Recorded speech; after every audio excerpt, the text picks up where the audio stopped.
Não. Muito bom dia para vocês todos. Bom dia. Estamos aqui, vamos fazer uma entrevista, então. Muito bem. Senhor Presidente, como é que vê a falta de apoio do Partido dos Trabalhadores nesta fase? Olha, eu não acho que eu tenho falta de apoio do Partido dos Trabalhadores.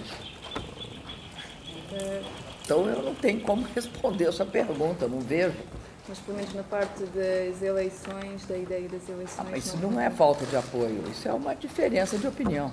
E na questão dos protestos, temos ouvido fora Temer, mas não volta Querida ou volta Dilma, não vê isso como uma... E em alguns protestos é assim e outros não. Presidente, a senhora falou em sua carta sobre erros, questões que viu nesse período. Poderia detalhar quais seriam esses erros? Eu posso dar dois exemplos, um político e um econômico. O político visivelmente eu errei na escolha do meu vice-presidente, né? Um erro, eu diria assim, óbvio. Eu acho também, pelos resultados, que todo o processo que nós fizemos de redução de impostos beneficiando os setores empresariais não resultou em ganhos para o conjunto da economia. Daí porque, né, isso é algo que se interroga atualmente a respeito de qual é o efeito da redução de impostos sobre a economia ou se, na verdade, esse efeito vai se reverter mais para aumento de margem de lucro. Hoje mesmo tem uma análise num dos jornais de uma economista chamada Laura Carvalho nessa direção. Então, eu posso levantar essa como uma das questões que, pelo menos do ponto de vista do resultado, não foi efetivo. Nós não conseguimos, ao reduzir os impostos, transformar essa redução numa ampliação dos investimentos nem da demanda. Quero fazer uma repergunta sobre a questão da escolha do seu vice-presidente, né? Que depois de 5 anos trabalhando com ele, depois de 2 eleições, é difícil de entender porque o vice-presidente, o presidente interino agora, ele fala, é uma figura decorativa, e a senhora fala, eu errei, mas passou tanto tempo, tantas situações, que poderia como explicar um pouco mais? Eu não entendi a tua pergunta. Por que errou? Eu errei porque escolhi uma pessoa que teve uma atitude de traição em relação à cabeça de chapa, que sou eu. Eu tive 54,5 milhões de votos. Os votos foram dados à minha candidatura. Ele era uma figura de vice-presidente. Quando ele dizia que era uma figura decorativa, na verdade, o que ele queria ser não era vice-presidente, era presidente. Portanto, eu errei na minha avaliação sobre ele.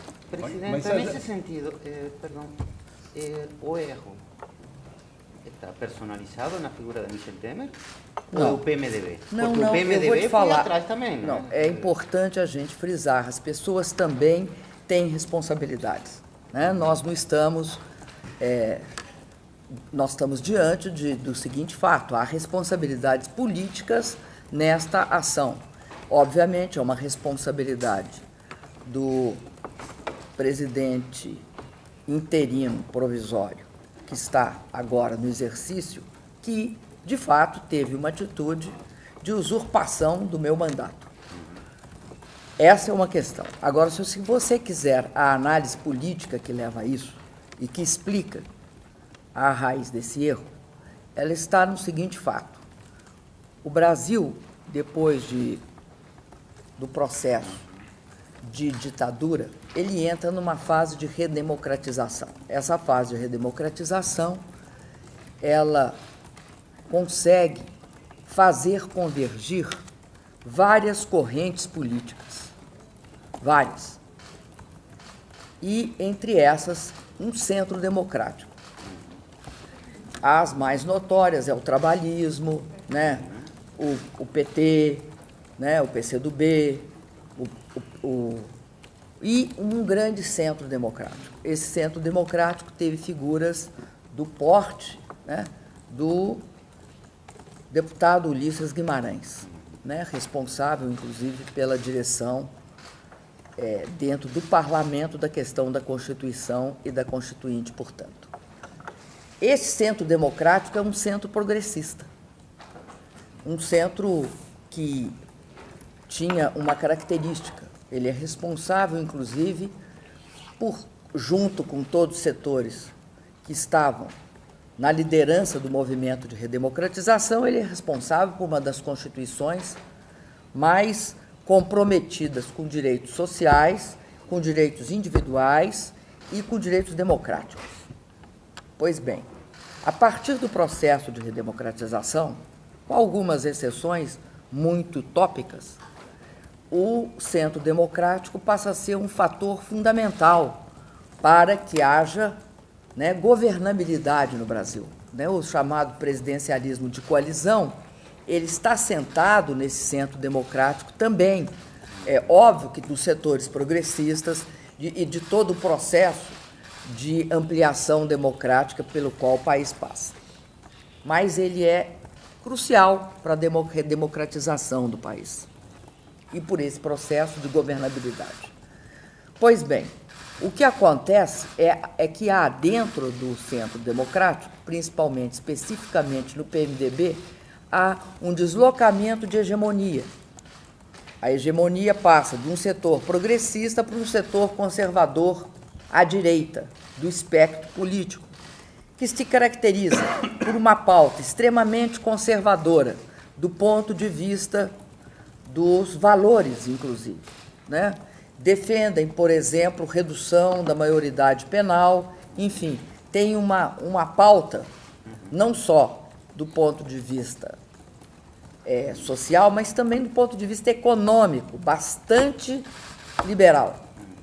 E, inclusive, hoje, né, se você considerar que vários indicadores, vários depoimentos mostram isso, né, há um processo, inclusive, eu diria, de captura de uma parte da maioria da Câmara Federal. Então, você tem um deslocamento político. Esse deslocamento político, ele coincide com o surgimento na liderança do PMDB do senhor Eduardo Cunha. Mas ele só se torna consolidado quando o senhor Eduardo Cunha assume a presidência da Câmara e articula um novo centro pela direita, que hoje se chamam, né, nos jornais, Centrão. Esse centro, ele é responsável pela inviabilização do meu governo no segundo mandato. O primeiro mandato, já o final dele é extremamente conflitivo, porque, por exemplo, marco regulatório dos portos não foi facilmente aprovado. É só levantar os dados de imprensa, você vê todos os debates. Marco civil da internet, estou dando dois porque são diferentes. O marco civil da internet tem outro encaixe. Nós tivemos uma imensa dificuldade em votar o marco civil da internet, porque o senhor presidente da Câmara e um conjunto que o apoiava era visivelmente contrário a isso. Isso chega ao ponto do senador Romero Jucá, quando gravado, diz o seguinte, que as pessoas não podiam ser ingênuas, que Michel era Cunha, não como sendo uma coisa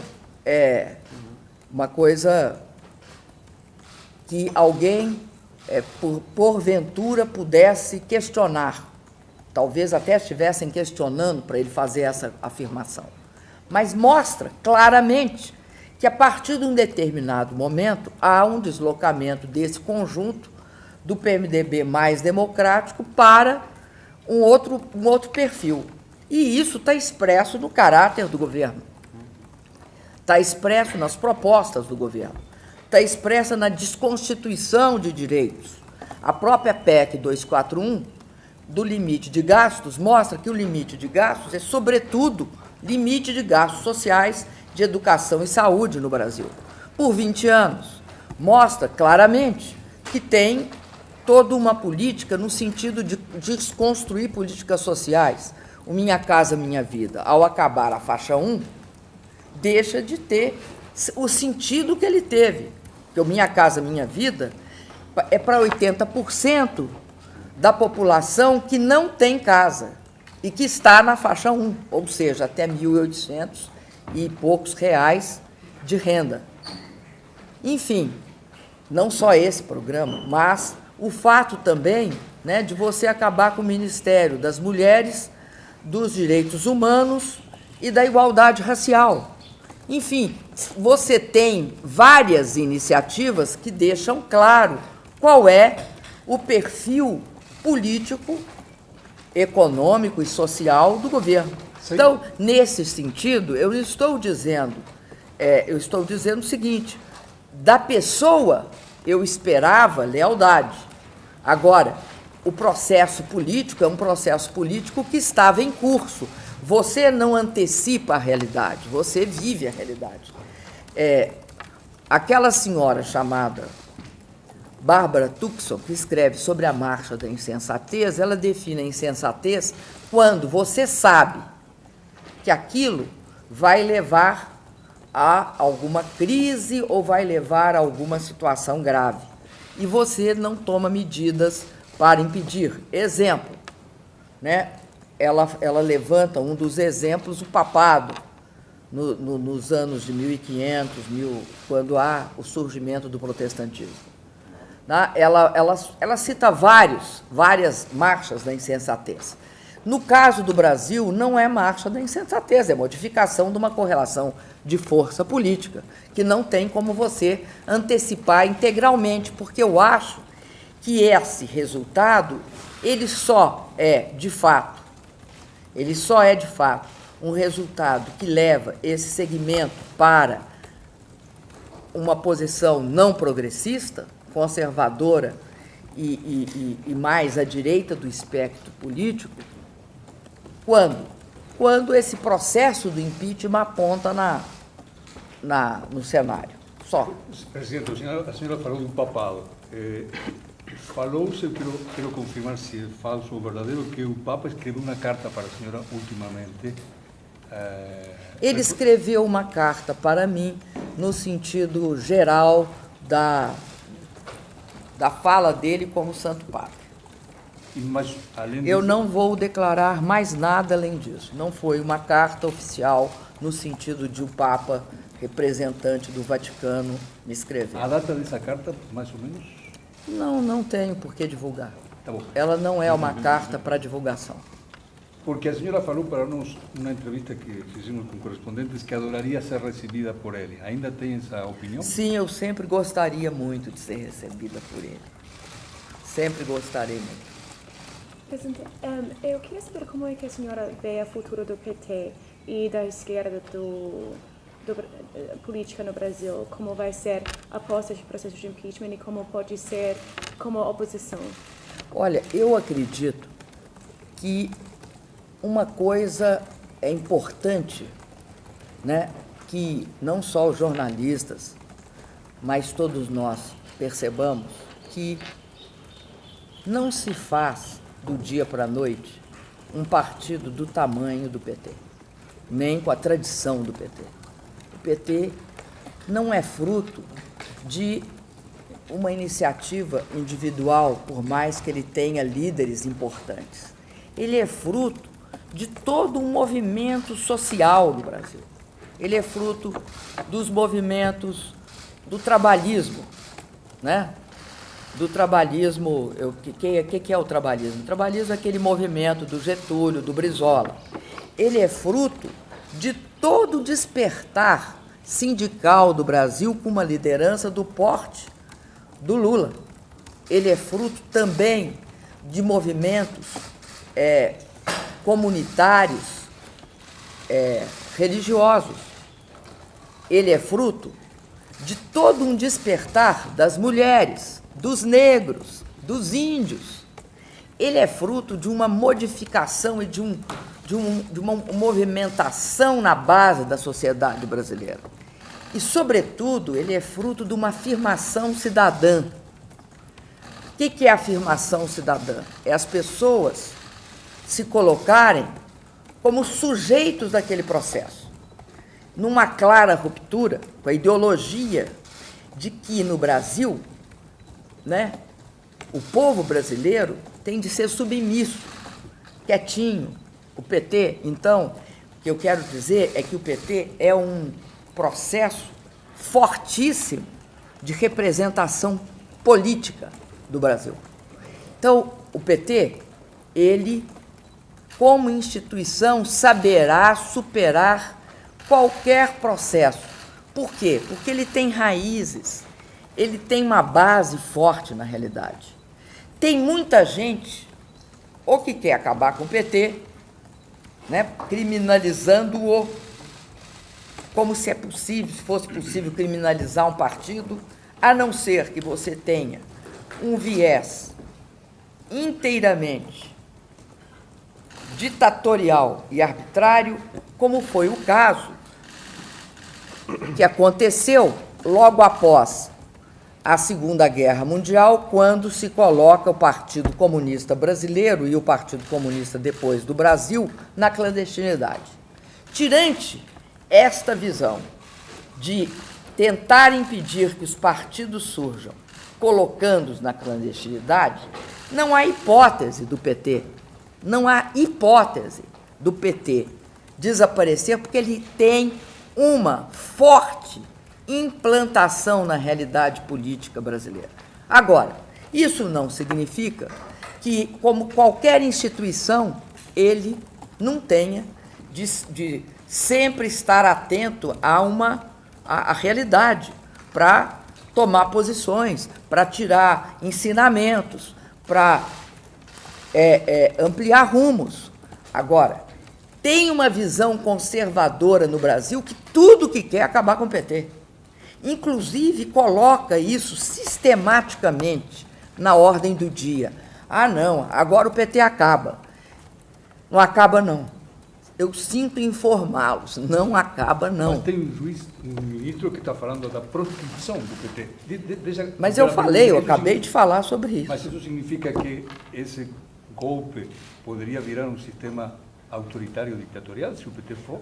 Olha, eu acho que esse tipo de proposta de criminalizar o PT, ele, de fato, se enquadra numa qualificação de golpe e, ao mesmo tempo, não só um golpe no sentido golpe parlamentar, mas aí estão caminhando de forma, vamos dizer assim, a passos largos para também comprometer a instituição democrática que é a liberdade partidária.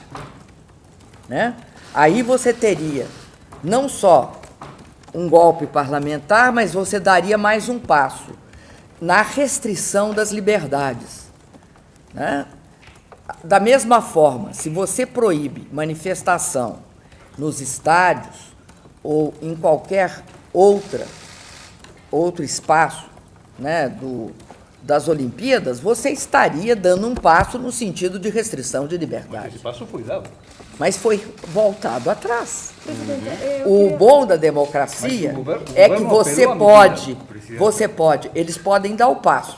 Agora, eles são obrigados a voltar atrás. Se a força do povo assim o fizer, e pode ter certeza, não haverá nenhum democrata nesse país que vai concordar com a criminalização de um partido. Até porque, você sabe o que acontece, né? Você abre a porta para um partido, você criminaliza todos os demais. Presidenta, existe Já dizia o Brecht, né? Acho que existe uma decepção agora com o PT por causa dos escândalos de corrupção, do Mensalão, do Lava Jato. E com tudo o que o PT tem logrado na história do Brasil, existe uma decepção que não é exatamente o que prometeu de ser um partido diferente, que não ia participar da corrupção. E também, como a senhora falou, um dos grandes erros da economia foi a desoneração de impostos para grandes empresas, que pesou muito na... Não foi para grandes empresas. O departamento de grandes empresas você que acrescentou, porque nós desoneramos micro e pequenas. Também. Nós, micro, pequena, nós desoneramos todas as empresas. Então, como é que explica as falhas do PT para a população, para manter Não, este... nós não vamos misturar as coisas porque elas não estão misturadas, né? Nós não vamos misturar aqui desoneração do imposto com qualquer outro problema de combate à corrupção. Quero deixar claro que o meu governo e do presidente Lula foram os governos que mais abriram. Porque você combate a corrupção como?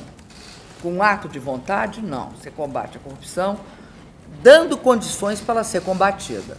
De um lado, com legislação adequada e com outro, com instituições adequadas.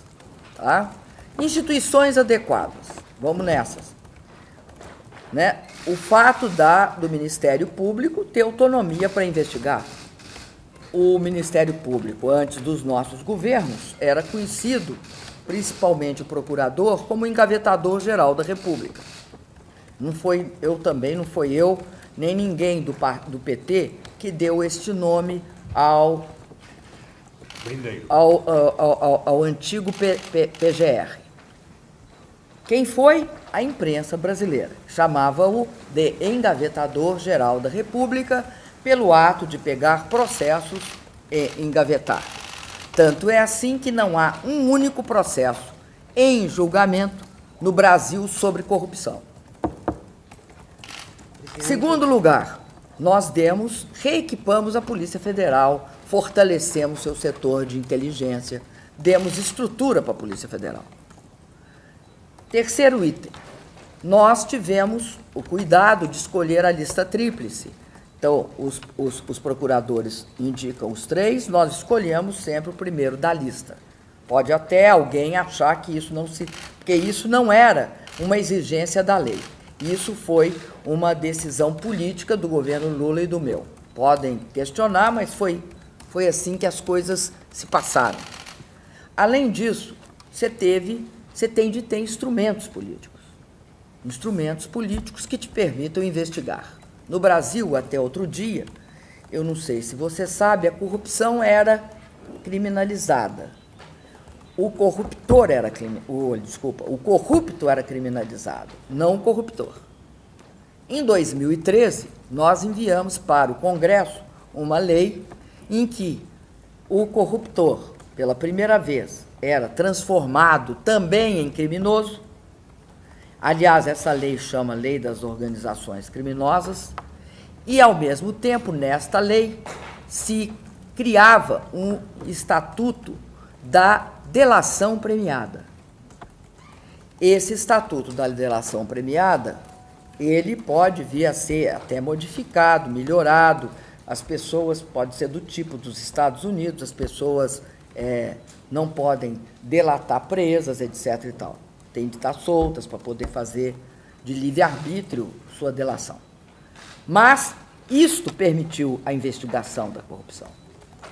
Isto não impediu a investigação da corrupção, pelo contrário. Aí você tem vários testemunhos sobre o fato de que o meu governo foi responsável por não impedir que a Lava Jato, não restringir a Lava Jato.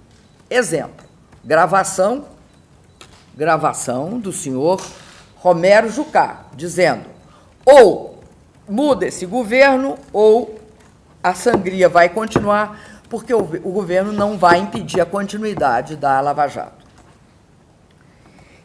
Eu acho muito interessante a própria declaração de um dos procuradores da Lava Jato do Paraná, que diz o seguinte: você não descobre, não é fácil achar a corrupção. Pela característica da corrupção, ela é oculta, ela não é feita às claras. Então, para você investigá-la, é exigido toda uma estrutura para permitir que você chegue lá. Por que é que não se sabia? Porque não tinha essa estrutura. Ele mesmo, esse procurador, diz, e isso foi feito em público num seminário, ele diz o seguinte: não é fácil descobrir, Não se descobriu, por exemplo, a Lava Jato através de uma investigação na Petrobras. Se descobriu a Lava Jato investigando doleiro. Até porque todas as investigações dentro da Petrobras não levavam a isso. Foi preciso descobrir, né, a ilegalidade para você achar o processo. Então, o que eu quero te dizer é o seguinte: é interessantíssima essa história, que eu acho que é uma versão política, de que a Lava Jato é o PT. Não. A descoberta da Lava Jato é o governo do PT. Agora, que propiciou isso, porque anteriormente está público e notório que houve processos de corrupção que nunca foram investigados e que não são ainda investigados com a mesma profundidade da Lava Jato. Né? Eu espero que isso, no futuro, vai ser modificado e que esses outros processos vão ser investigados. Então, o que eu acho é o seguinte: não é possível, se alguma pessoa do PT, como alguma pessoa de qualquer partido, cometeu qualquer ato reprovável, qualquer ilícito, qualquer crime de corrupção, de recebimento de propina, conta no exterior ou o que for, ela vai ter de ser condenada. Ela vai ter de cumprir pena, mas dentro da lei, com amplo direito de defesa. Qualquer pessoa, de qualquer partido. O que não é correto é achar que só tem pessoas do PT. Não é verdade, os dados não são esses e nem por isso todo o sistema político brasileiro vai acabar. O que eu acho que vai acontecer, no caso de todos os partidos, é que as pessoas que cometeram ilícitos vão pagar por eles. Presidenta, mas a responsabilidade do partido que está no governo, eu entendo que é maior. Né? Aonde que está escrito isso? Imagino, tem mais resortes de Por quê? poder. Porque tem todos os resortes de Não, poder. não necessariamente. Não necessariamente, porque os processos de corrupção não são só assim. Eu posso te dizer o seguinte: não será e não está sendo e não é só o PT responsabilizado por isso. É visível que não. Como foi a reação da senhora à notícia do inquérito contra a senhora sobre barrar a investigação de Lava Jato? Veja você, qual investigação? Foi uma matéria do Estadão que diz que o ministro Teori quer fazer um inquérito sobre... Mas não é Lava Jato, minha querida. É a gravação lá. Não é isso, não tem nada a ver com... Me desculpa. Não é. Eu acho o seguinte, eu acho complicado essa situação, eu vou me defender. Agora, em qualquer país do mundo, um presidente da República não pode ser gravado sem autorização do Senado. Não pode. O próprio já disseram que essa prova é ilegal. Então, eu olho com muita naturalidade, vou responder esse processo. Agora, acredito que vai ser complicado me acusar de querer obstruir a justiça por tornar o presidente Lula ministro-chefe da Casa Civil. É como se eu achasse que se sair da primeira instância e ir para o Supremo, a pessoa não vai ser condenada. Isso não é verdade. Sabe por que não é verdade? Vou te dar um exemplo. O chamado mensalão. O mensalão. Quem é que julgou pela primeira vez e condenou? Foi o Supremo, no processo 470. Quem é que não condenou até hoje e não julgou? Sequer julgou. O mensalão mineiro, com o ex-governador de Minas Gerais, que está enquadrado no mensalão. Presidente. Então, é o seguinte, é verdade aqui que tem um fato no Brasil. O uso como um instrumento político, de combate político, de acusações e de investigações. Né? Uma opção de pessoas investigadas foram conduzidas, até denunciadas, foram elevadas a ministro, depois tiveram que sair. O juiz Moro utilizou essa gravação como instrumento político? meu querido, o uso do instrumento político é o uso do vazamento. O vazamento presidencial é um instrumento político. Isso tem nome, Se juiz foi, Moro. eu não sei se é o juiz Moro, se é a Procuradoria, quem foi. Agora, esta é uma responsabilidade de agravar presidente da República, que em qualquer país do mundo é crime. Não estou falando algo absurdo. É crime. Não pode gravar sem autorização. Se tiver autorização, pode gravar. Né? A lei é clara. Não tem na lei, porque se fizer exceção para mim, ou seja, se eu puder ser gravada sem autorização, você pode, qualquer cidadão brasileiro pode ser. Presidenta, Agora, daqui a vocês 10 me dias- desculpem, eu não vim aqui ficar só discutindo isso. Não, pode Eu ser. vim discutir aqui Eu também quero voltar para o algumas processo. coisas. Quero voltar para o processo, Tá. entrar no processo. Daqui a 10 dias, começa a fase final. Daqui a 13 dias, mais ou menos, a senhora vai para o Senado. Apresentou essa carta anteontem, uma proposta de novas eleições. Então, tenho duas perguntas. Essa proposta de novas eleições significa que a senhora entende que não teria condições de continuar governando? Essa é a primeira. Segunda, a senhora vai para o Senado, dia 29. Que espera desse dia no Senado? Que cenário espera? Que clima? Então vamos para a primeira? Uhum. Então vamos para a primeira. Primeira pergunta. O que está em questão quando eu peço plebiscito com antecipação de eleições e reforma política? Está o reconhecimento de uma situação política no Brasil. Não é possível a gente tampar o sol com a peneira. Houve um esgarçamento constitucional. O que é esse esgarçamento? Que a gente pode chamar de ruptura se concretizar o meu afastamento e, portanto, de golpe. Significa que um segmento político no Brasil está em curso a tentativa de dar um golpe, rompendo com a Constituição. Por quê? Porque a Constituição é clara. Para que você tenha um impeachment, você tem de ter crime de responsabilidade. Como não tem crime de responsabilidade, porque aqui ninguém, nessa altura, né,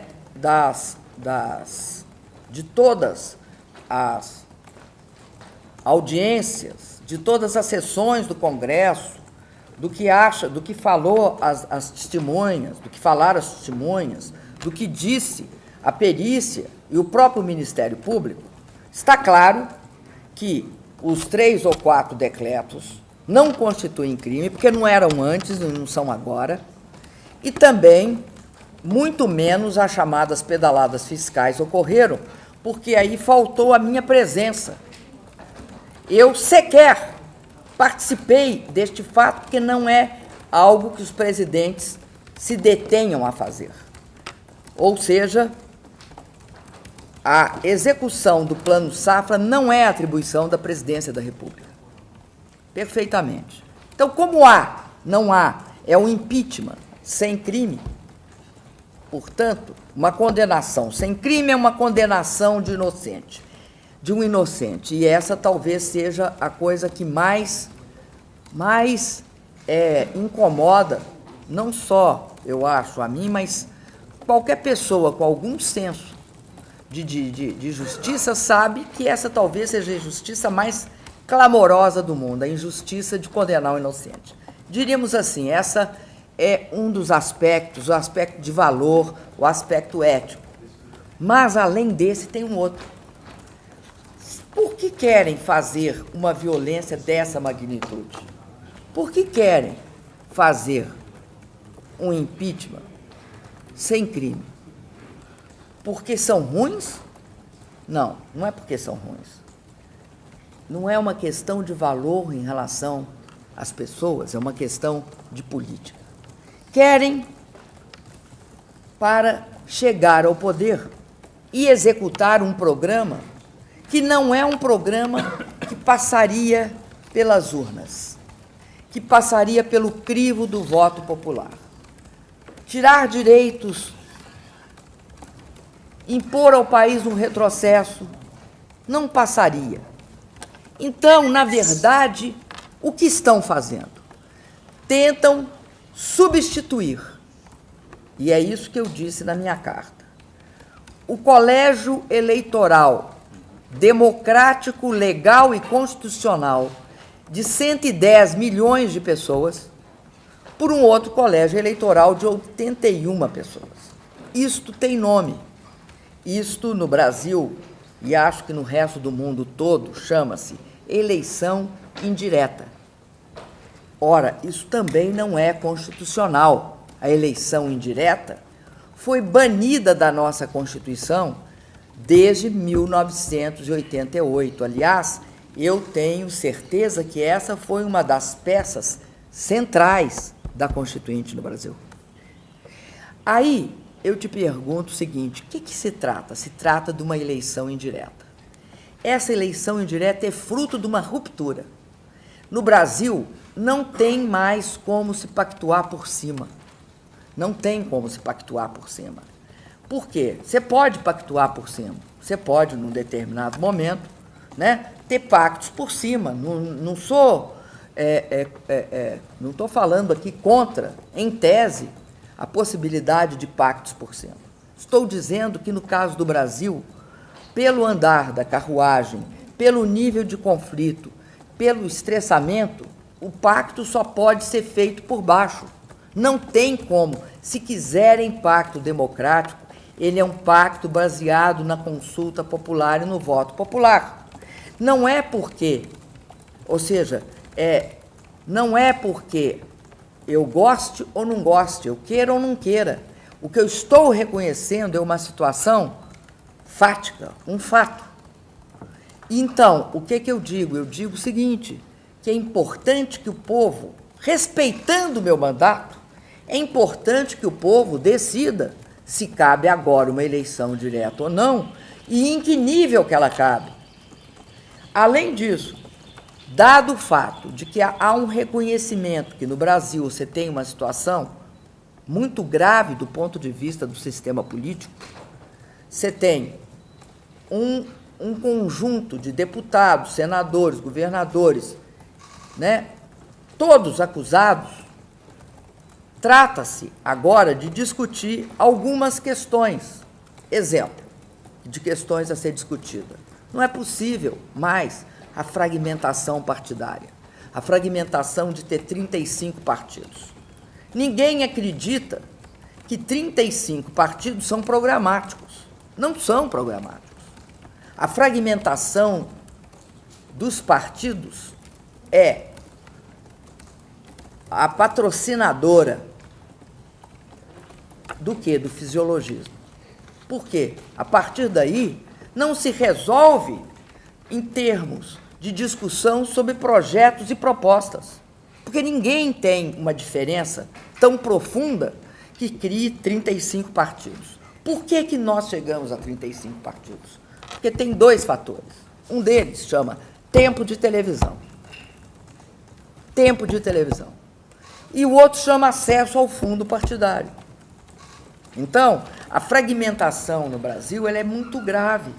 Para vocês terem uma ideia, o último presidente antes do presidente Lula, Fernando Henrique Cardoso, para fazer maioria simples, precisava de 3 partidos. Para fazer maioria de 2/3, precisava de 4.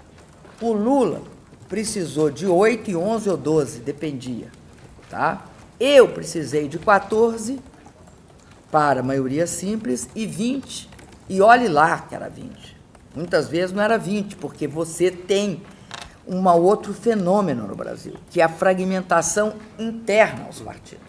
Então, é inquestionável que não é eu, não sou eu, não é ninguém que vai ter problema para governar.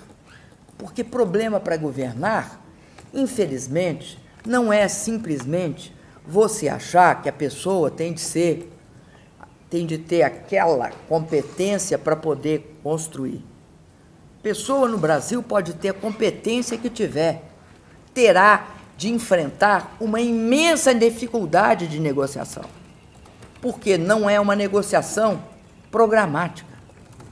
Não é isso. Então, quando falavam para mim o seguinte, mas por que você não negociou com o Eduardo Cunha? Eu não negociei com o Eduardo Cunha, porque negociar com o Eduardo Cunha era ficar de joelhos perante o Eduardo Cunha e aceitar a pauta dele. Não é nada, era a pauta dele. Mas não é essa a questão. Não importa o Eduardo Cunha. Não importa o seguinte, como construir a capacidade do governo negociar com o parlamento de forma que não seja levando a discussões que não sejam nada republicanas. Aquela história do delator que há 3 dias atrás disse que segundo ele, o senhor Eduardo Cunha tinha 200 deputados, coloca, mesmo que, vamos supor, não é verdade, ele está inventando.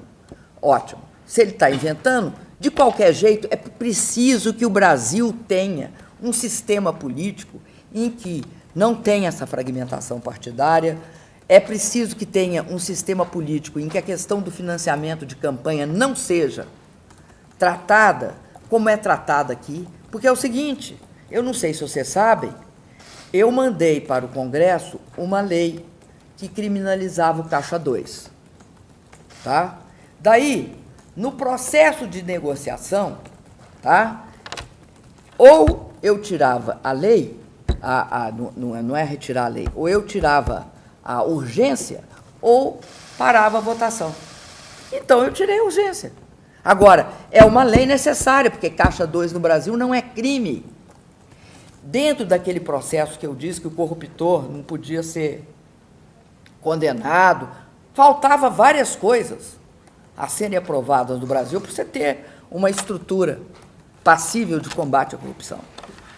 Então, só concluindo, então o que eu quero dizer? Eu quero dizer o seguinte, é impossível olhar este momento e não ver que está em questão a eleição direta para a presidência da República e para todos os cargos daqui para frente. Porque se pode empichar um presidente porque não gosta dele, ou pelo conjunto da obra, como eles falam, tá? Você pode fazer isso primeiro com qualquer outro chefe de instituição, ou estadual ou municipal. E, ademais, você sabe como é que você julga um presidente ou um governador pelo conjunto da obra? Só tem um jeito de fazer isso. Eleição direta. É aí que você tira, ou põe presidente, ou reitera, ou tira. A Comissão Interamericana de Direitos Não, Humanos... deixa eu concluir a outra última. Eu irei sim ao Senado, eu espero do Senado justiça, não posso esperar outra coisa. O que eu farei no Senado é argumentar não só a favor da democracia, a favor do respeito ao voto direto do povo brasileiro, mas também argumentar a favor da justiça. Vai responder a perguntas no Senado? Já falei que vou. Agora, presidente, uma dúvida que sempre me ficou era a seguinte... Agora posso se perguntar aqui, sobre a Comissão Interamericana... eu posso de só Direitos... continuar do impeachment, é uma última. Tá bom. É rapidinho. E você faz, ele faz e depois eu... Vamos, seguinte, mas nessa uma mais questão para do votar a impeachment- questão Já do deu Senado. uma hora, gente. Senado. Desculpa, a senhora tem repetido desde o início que o que está se configurando é um golpe. Por que participar? Por que não? Por que a senhora está participando de todo esse processo? Muito o Cardoso tem ido boa lá pergunta. no Senado. Por que corroborar? Por que Vou participar? explicar.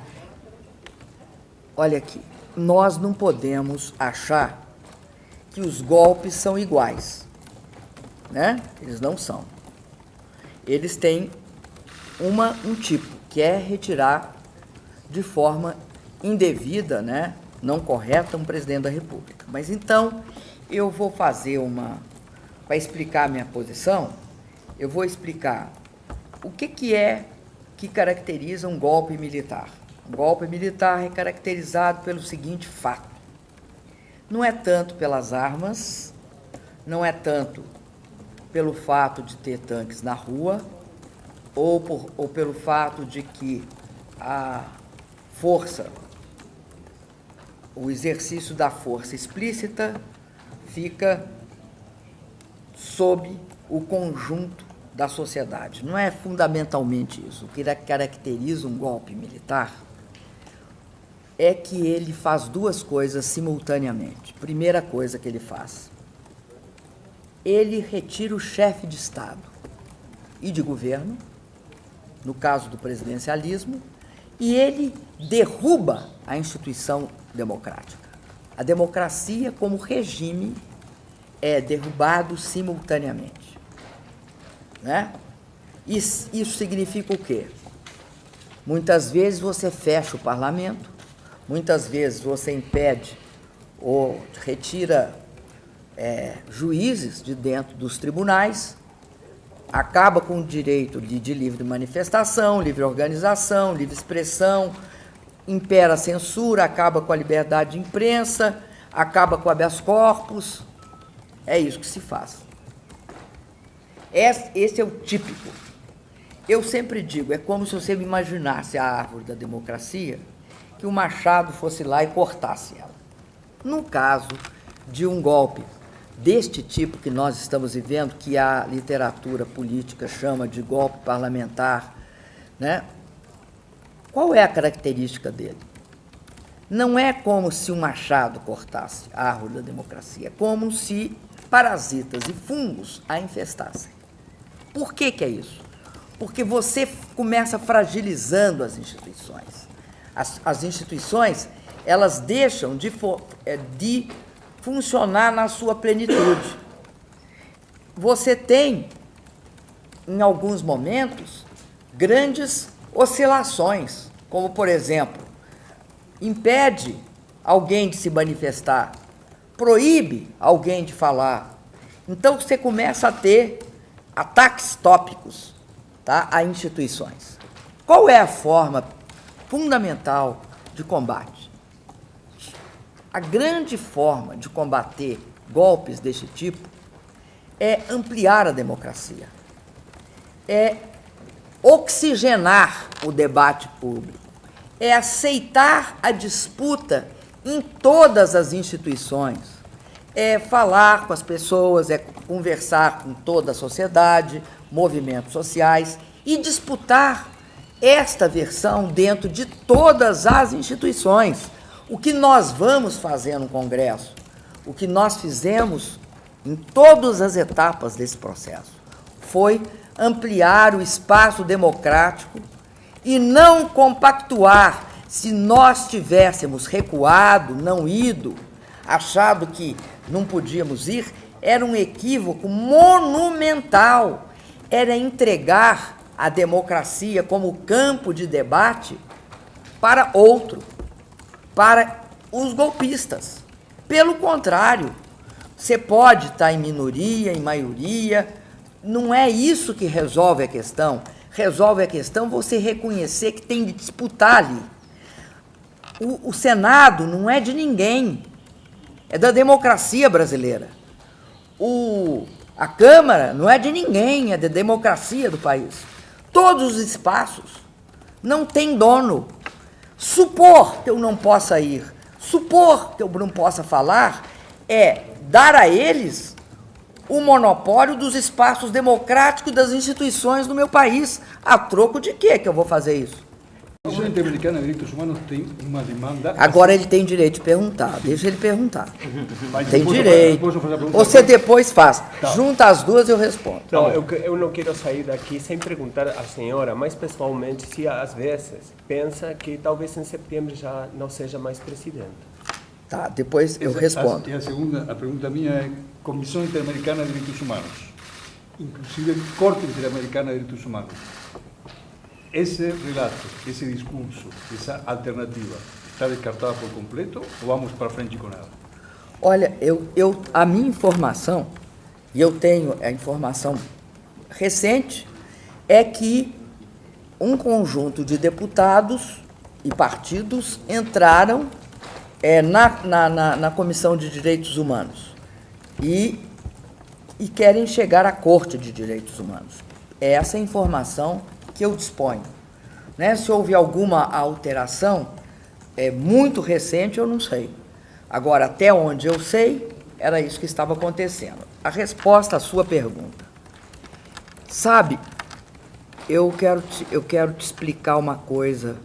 Acho que a sua pergunta é muito oportuna, porque eu acho que passa na cabeça de todas as pessoas, né? Exatamente. Até porque eu sou humana, né? Então, eu quero te explicar o seguinte, como é que é ser humana nas minhas condições, né? Porque a gente é humano, cada um nas condições que encontra, né? Eu tenho de olhar, tá? Eu tenho de olhar o futuro necessariamente. Como é que funciona? Primeiro, eu tenho de olhar para o passado e saber o que eu fiz.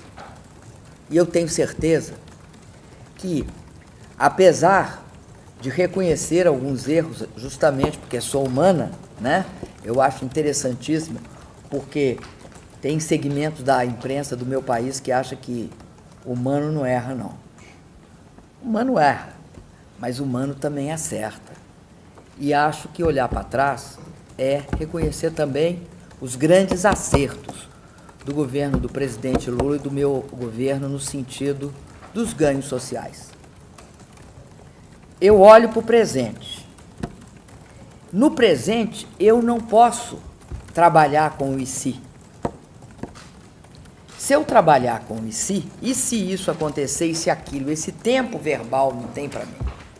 O meu tempo verbal eu estou lutando pelo meu mandato, não apenas pela democracia no meu país.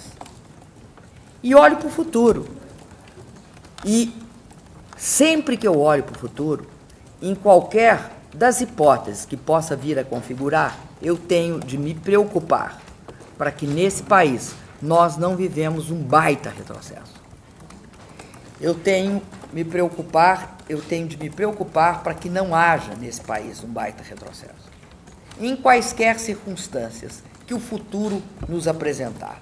Agora, não é, eu pelo menos nunca trabalhei desse jeito. Eu acho que não é uma boa coisa, nem na vida pessoal da gente, nem na vida pública, nem na privada, nem na pública, a gente ficar discutindo o e se imediato. Se você está convencido de uma coisa, lute por ela.